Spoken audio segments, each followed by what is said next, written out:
ce qu'on a essayé de faire, c'est d'abord de donner beaucoup de place à l'imagination et au rêve, à la possibilité pour les citoyens d'exprimer une vision de l'avenir qui soit désirable, parce qu'on constate que c'est ça qui est moteur de changement et c'est ça qui est moteur de renouvellement.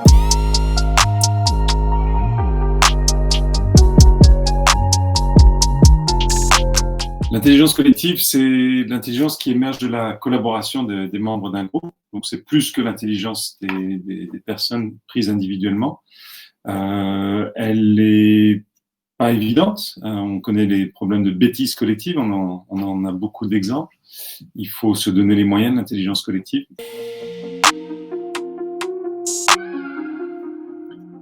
Voilà la méconception générale de l'intelligence collective. Les post-it, qui sont un outil très simple et pratique pour noter des idées et les coller sur des murs et les regrouper. Donc, ils sont très, très utiles.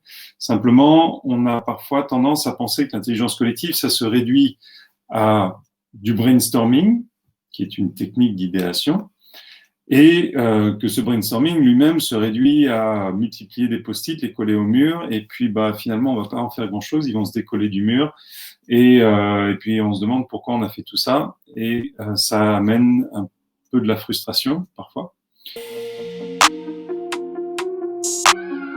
Elle permet beaucoup de choses. Elle permet au minimum, je dirais, parfois de faire émerger plus de connaissances, mais ça peut être des choses beaucoup plus sophistiquées comme les marchés prédictifs qui permettent de prédire mieux que les sondages les résultats d'élections, par exemple. Ça peut être aussi des aspects de coordination. Donc, un exemple de mauvaise coordination, c'est les embouteillages, les fils dans la ville. On connaît ce problème-là.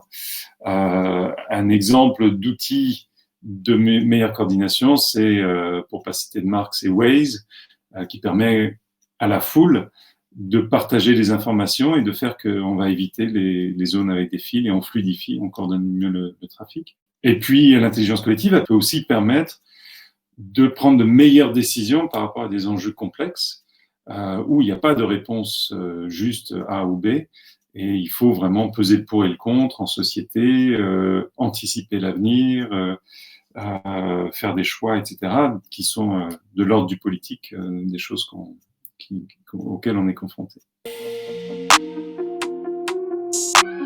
Il faut plusieurs facteurs importants. Un des plus importants, c'est l'aspect collectif, donc l'inclusion, de faire grandir le nombre de personnes qui participent, mais ça suffit pas. On pourrait avoir plein de personnes qui sont toutes d'accord ou qui font toutes la même erreur. Donc le deuxième grand facteur d'émergence de l'intelligence collective, c'est la diversité cognitive, c'est-à-dire les différentes perspectives que les personnes vont avoir par rapport à un enjeu donné. Et puis, on se contenterait de ces deux premiers facteurs, ça ne suffirait pas non plus. Il ne suffit pas d'avoir du monde et des personnes qui voient les choses différemment. Il faut aussi leur permettre de travailler ensemble. Donc, ça peut être des outils pour délibérer entre citoyens, pour évaluer le pour et le contre, ou ça peut être des outils pour co-créer, pour faire émerger des nouvelles choses et pour capturer ces idées. C'est là que on voit avec ces trois facteurs qu'on peut tomber dans la bêtise collective si on n'a pas assez de personnes, si on a trop d'homogénéité, ou si on n'a pas les moyens de faire travailler, de faire réfléchir de manière cohérente les personnes ensemble.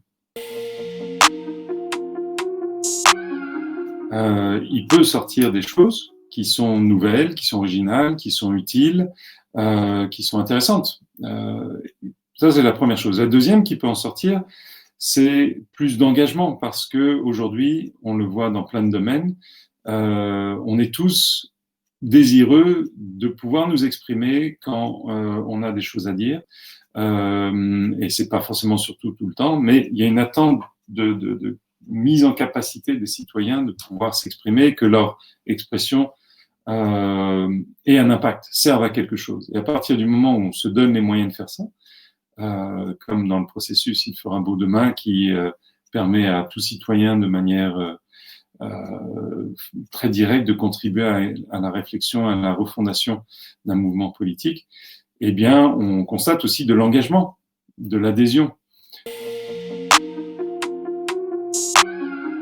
Dans Il fera beau demain, par exemple, ce qu'on a essayé de faire, c'est d'abord de donner beaucoup de place à l'imagination et au rêve, à la possibilité pour les citoyens d'exprimer une vision de l'avenir qui soit désirable, parce qu'on constate que c'est ça qui est moteur de changement et c'est ça qui est moteur de renouvellement.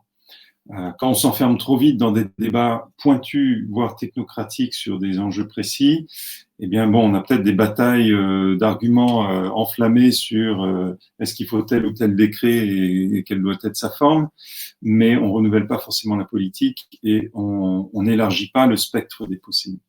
Donc là, il y a une démarche dans le chef des organisateurs d'Il fera beau demain qui est très intéressante. L'autre, c'est de se donner du temps, de pas juste faire ça 15 jours avant la présentation d'un programme électoral pour une échéance électorale. Le troisième, ça a été non prévu, mais l'agilité pour transférer ces débats sur le numérique du fait du confinement et de permettre donc ainsi à des publics très différents de participer.